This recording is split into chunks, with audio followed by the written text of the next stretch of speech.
Guys, ano to?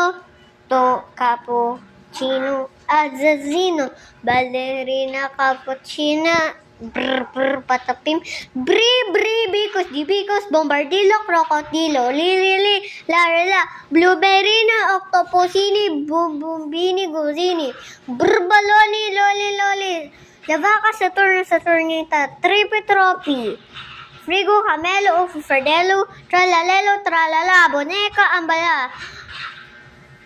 Hindi ko alam. Trepe, trolimelo, trolcin, cappuccino, assassino, tung, saho. Pretty. So guys, ano to? Boneka. Hindi ko naman siya favorite, kaya 7.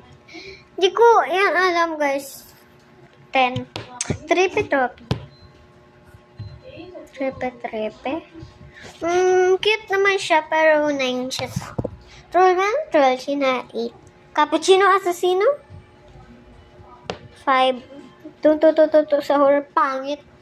Kasi napapaghinipan natin, ballerina cappuccino, 3. Patapin. Because bombardilo. Pero okay na yan. Let's go. Hello guys. Wala, ang pangit ang emoji ko. Wait lang guys, palit ako. Yan guys, hello. Yeah. Hello. So wait lang guys.